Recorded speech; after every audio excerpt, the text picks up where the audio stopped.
poured a slab with Sakrete bags, I don't need to tell you the pain and struggle that you go through to do that.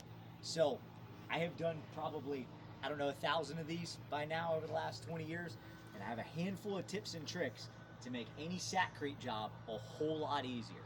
So first things first, buckets, right? We're not doing this in a wheelbarrow. We're not using a barrel mixer. We want buckets lined up, and you need a decent mixing drill. Now this is a cheap Amazon $50 mixing drill. I've had it for 2 years. It's a trooper. You don't need an expensive drill. You just need one that's strong enough to spin some Sakrete. This is about 2,500 watts. This is like perfect. It's just enough to do what you need. So we're gonna take our hose. You're gonna spray your bucket. You're gonna hit all those outside edges to make the bucket nice and wet as you're filling it up. And you want about 3 inches in the bottom of the bucket.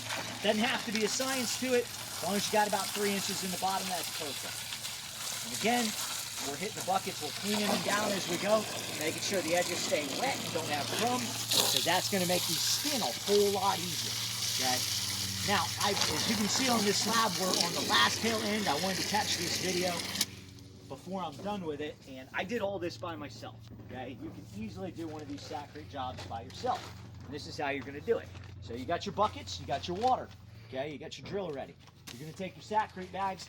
You're going to fill these buckets up about 2/3 to 3/4 of the way, okay? You're going to rip them off. And there's a little bit of technique to pouring these bags. So if you haven't poured them before, you will find they're kind of awkward to hold. The best way to do it is if you can let it rest on your leg. Okay, my leg is holding the whole weight of that 60-pound bag. I can literally do this one-handed. Okay, no struggling with it. Let your leg hold the weight of the bag. Okay, we're gonna get them all roughly about 3/4 of the way full, and then once we have them 3/4 of the way full,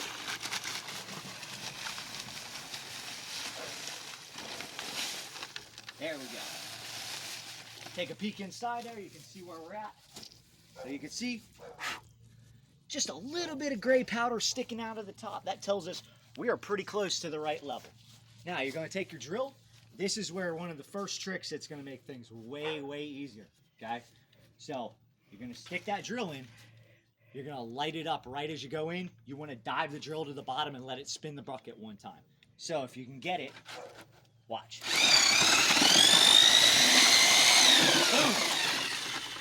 Easy peasy. Now it's primed.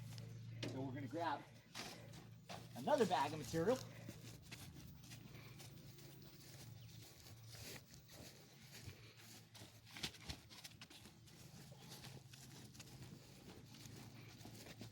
Now you're going to top it off.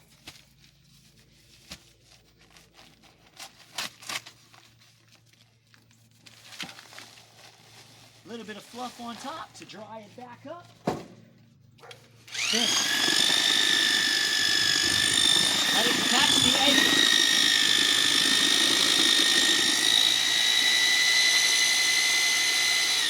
You want that mixing drill to curl the edges of the bucket as you're going. That's going to keep you from getting any dry material stuck on the edges. Okay? We're going to repeat until we're all the way through our line of buckets.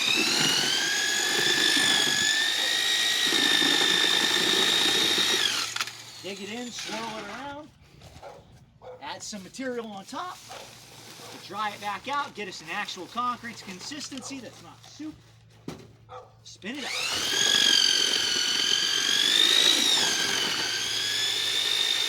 There we go. You can see they got a really, really nice blend. Not real stiff, but I don't have a whole lot of material left to go over anyway, so about what I would call probably a 6 or a 7. Enough to work with. You're going to take that bucket, and that's also why we do it in buckets. So, low and controlled, right? As I'm pouring them in, we're not having a wheelbarrow that's splashing all over the place. And not only is it simple and controlled, but on top of that, if you set up your mixing area all the way over there, or if you're over here, well, let's say the sidewalk's 40 feet long that you're doing. you could set up in one place, real easy to take 2 buckets and carry them right to where you're going to pour them. No dumping it into a wheelbarrow and then a wheelbarrow is dumping it into the slab. It's just double work and it's a whole lot of mess. Okay, usually it requires Visqueen put up everywhere or you're going to splash and make a huge mess. So again, low and controlled, no splash, no mess. And then last but not least, before I mess with that and screw that off, you're going to go ahead, basically take your hose and get ready to repeat the process. So the first thing you want to do, again, is go through, get those buckets rinsed down, about 3 inches of water in there, nice and slick on the sides, no crumbs left.